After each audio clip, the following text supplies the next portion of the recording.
So now let's talk about what is assertiveness. Because you may be saying, Alan, I want to become more assertive, but I don't know what it is. I don't really know how to use it. And I would like to start with what is assertiveness.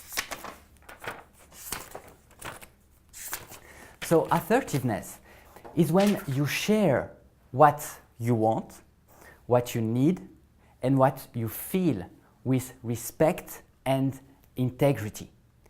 So it means that you will be able to share what is inside you with other people, and you will be respecting their needs. I would like you to treat others well, because when you will learn the communication techniques, you will see that they are aimed to treat others well. It means that if you want to be aggressive with them, if you don't respect them, I think that assertiveness may not be for you, because they are becoming assertive, remember, is communicating with respect, with integrity. You will be valuing the other people's needs.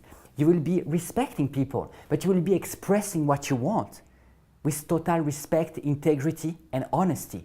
So really, I encourage you to treat others well and treat others as you wish to be treated. So this is a really great rule here.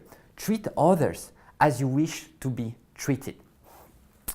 Also, I would like just to remind you that the only behavior that you can control is your behavior.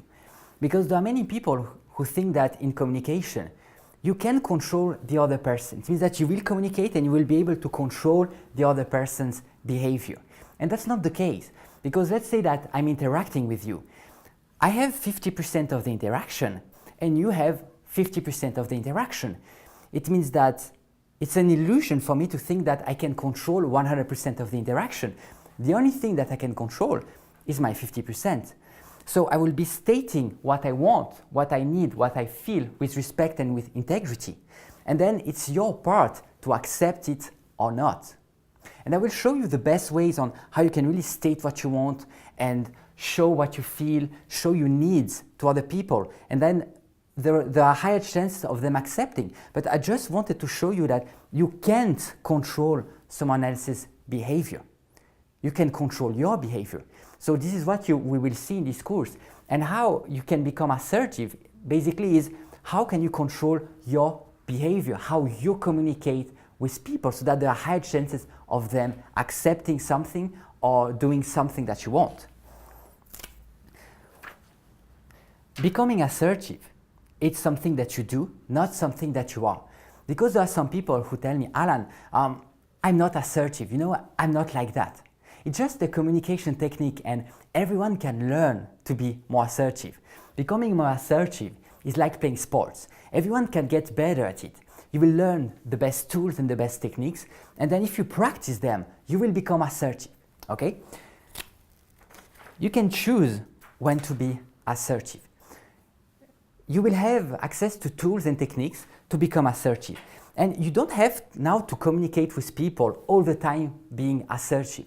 It's like when you have a car home. Let's say that you want to go to the supermarket or you want to go to a place. You don't always need to drive the car. Sometimes you can take the bus. It's here you will have the best tools and the best techniques that you can use when you want and if you want to use them. Okay? So, this is what assertiveness is about. Remember, it's to share what you want, what you need, what you feel with respect and integrity. You can control your behavior. I would like you to treat others well, and it's something that you do, not something that you are, and you will choose when to be assertive.